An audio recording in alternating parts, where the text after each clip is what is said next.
कार्तिक स्वामींचा जन्म झाला तारकासुराला मारण्याकरता आणि जगातली सगळं विघ्न दूर करण्याकरता आमच्या गणपती बाप्पांचा जन्म झाला.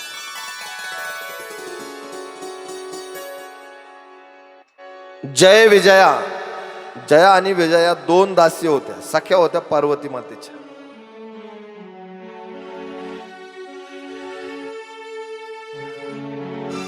पार्वती महिला त्या दोघी म्हणतायत की माते,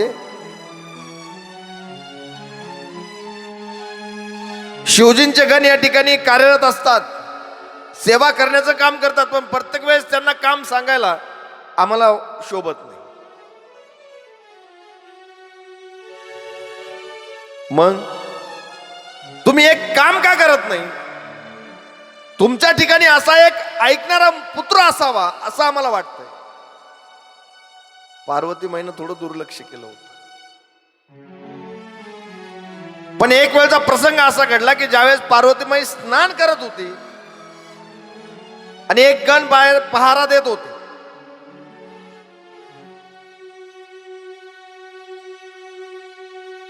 तर महादेवजी आल्यानंतर त्या गणानं अडवलं सुद्धा नाही, तसेच आतमध्ये घुसले. त्यावेळेस पार्वती माईला चूक कळाली की ज्या माझ्या सख्या मला म्हणत होत्या जया आणि विजया, ते बरोबर आहे की आपल्या जवळ एक असा असावा, एक पुत्र असा असावा की तो आपली रक्षा करू शकेल.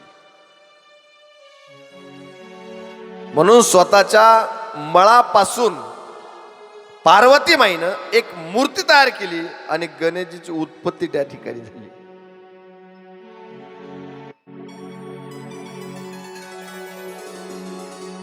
पार्वती माईनं गणेशजींना जवळ घेतलं.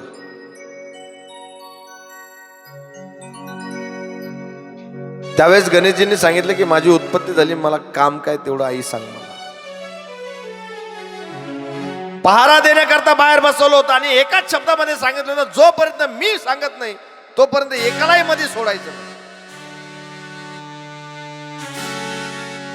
गणेशजी बाहेर उभे,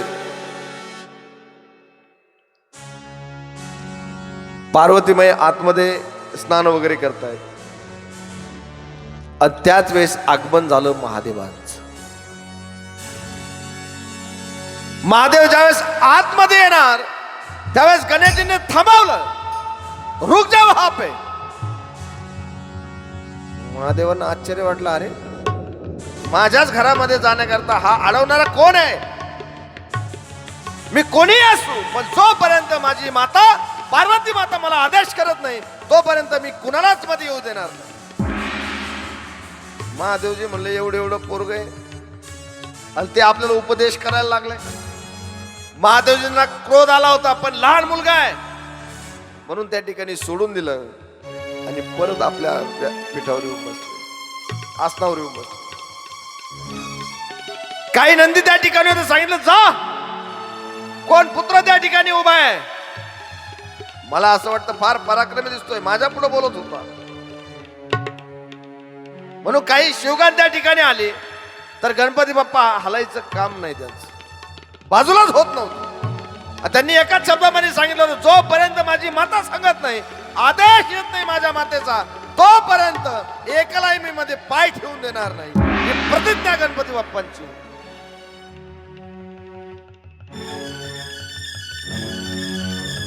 आणि मग सगळे शिवगण त्या ठिकाणी आल्यानंतर ज्याच्या परी त्यानं त्याचं शस्त्र काढलं आणि भयंकर युद्धाला त्या ठिकाणी प्रारंभ झाला. छोटी मूर्ती गणपती बाप्पांची आणि कितीतरी शिवगण त्या ठिकाणी युद्ध करतात. बाणांचा वर्षा होतोय, पण त्या ठिकाणी एकाच शब्दामध्ये सांगितलं होतं की जीवा जोपर्यंत जीव आहे तोपर्यंत एकालाही मध्ये जाऊन देणार नाही. भयंकर युद्ध झालं त्या ठिकाणी, अनेक शिवगण थकले गेले, पण तरी सुद्धा तो लहान मुलगा आहे, गणेशजी आहे, ते बाहेर हटायला, मागे हटायला तयार. ज्यावेळेस घामाघूम झालेले सगळे शिवगण त्या ठिकाणी उभा आहे ना, शिवगणांनी पाहिलं की हा कोणी सामान्य अवतार नाही आहे, म्हणून सगळे मरणाच्या भीतीने सगळे शिवगण परत त्या ठिकाणी महादेवजीकडे गेले. आणि महादेवजींचा त्या ठिकाणी गेल्यानंतर म्हणतात, शिवजी शिवजी प्रभू आहे. आम्ही एवढे असताना सुद्धा आम्हाला सुद्धा पराजित करण्याची ताकद त्या बालकामध्ये आहे. तो सर्वसामान्य नाहीये. शिवजींचा क्रोध अनावर झाला की एवढं छोट बालक आपल्याला ऐकत नाही. शिवजी आपलं त्रिशूळ त्या ठिकाणी हातामध्ये घेतलं आणि शिवजी त्या ठिकाणी आल्यानंतर बघितला त्या बालकाला एकदा विनंती केली, अरे बालका, फार लहान आहेस तू, तुला अजून या युद्ध कलेचं ज्ञान नाहीये. पुन्हा पुढे काय बोलावं काय नाही बोलावं याचं ज्ञान नाहीये. मोठा काय लहान काय ज्ञान तुला नाहीये. तुला परत एकदा सांग, तुला जर जिवंत राहायचं असेल तर माझी वाट सोड. गणपती बाप्पा आहेत महाराज, ते लहान होते. गणपती बाप्पा म्हणतात, जब तक मेरी माँ का आदेश नहीं आता तब तक मैं यहाँ से हिलने वाला नहीं. जोपर्यंत माझी आई मला सांगत नाही तोपर्यंत मी हलणार नाही. भयंकर युद्ध परत त्या ठिकाणी सुरू झालेला आहे. अनेक शस्त्रास्त्रांचा वापर त्या ठिकाणी सुरू आहे. महादेवजी शस्त्र टाकतायत, गणेशजी त्याचा प्रतिकार करतायत. एवढं खरखोर युद्ध सगळी देवा ब्रह्मांड म्हणून त्या ठिकाणी बघतायत. आकाश मार्गे आलेले आहेत. सगळे भयभीत झालेले की एवढं बालक आहे, कोण आहे. भयंकर युद्ध त्या ठिकाणी सुरू झाल्यानंतर महादेवजींनी पाठीमागचा विचार केला नाही. त्रिशूळ घेतला आणि असा सोडला, तो लहान मुलगा होता ना, त्याचा शिरच्छेद त्या आणि ज्या वेळेस गणेशजी खाली पडले ना, आतमध्ये पार्वती म्हणजे सख्या आहेत, त्यावेळेस धावत गेला, पार्वती माई, माते,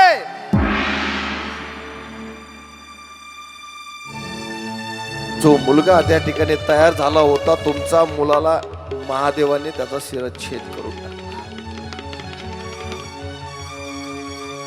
राग अनावर झाला नाही. पार्वती मातेला स्वतःच्या शक्ती उत्पन्न केल्या आणि सांगितलं, सगळ्या जगामध्ये ब्रह्मांडामध्ये तिन्ही लोकांमध्ये प्रलय करून टाक. भयंकर प्रलयाला सुरुवात त्या ठिकाणी झाली होती. अक्षरशः सगळं जागेवर थांबल्यासारखं झालं होतं. गंगा जागेवर थांबली, समुद्र जागेवर थांबला, हवा जागेवर थांबली. भयंकर परिणाम आला त्या ठिकाणी. आणि पार्वती माईने बाहेर येऊन सांगितलं की तुम्ही माझ्या मुलाला मारलाय.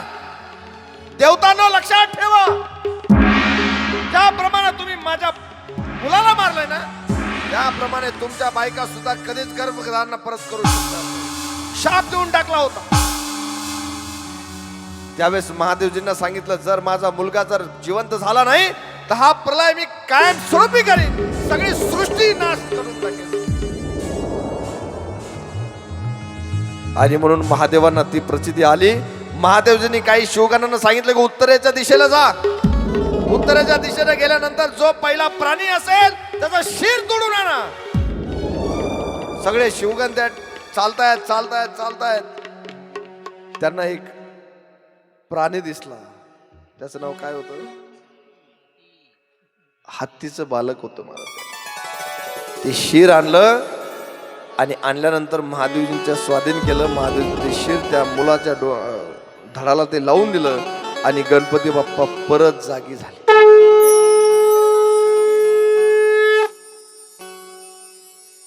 गणपती बाप्पा जागे झाल्यानंतर आनंदाला पारावार नाही. पार्वती मातेच्या जवळ घेतलं. अरे लेकरा, माझ्या करता तू जीवाचं रान केलं, स्वतःच्या जीवाची पर्वा सुद्धा नाही केली. मी फार प्रसन्न झाले तुझ्यावर. देवतांना सांगितलं की आजपासून माझ्या मुलाला गणाध्यक्षाचा मान द्या. कुठे काहीही पूजा करायची असेल तर गणेशजींशिवाय पूर्ण होणार नाही याचा शब्द मला द्या. महादेवजींना सांगितलं होतं. आणि म्हणून हे सगळे आशीर्वाद महादेवजींनी दिले. म्हणून गणपतीचं स्तवन सगळ्यात अगोदर केलं जातं. ओम नमो जे आद्या माऊली म्हणतायत. वेद प्रतिपाद्या जय जय स्वसंवेद्या आत्मरूपा देवा तूची गणेशो सकलार्थमती प्रकाशो मने निवृत्ती दासो अवधारी जो. गणेशाला सर्वप्रथम वंदन.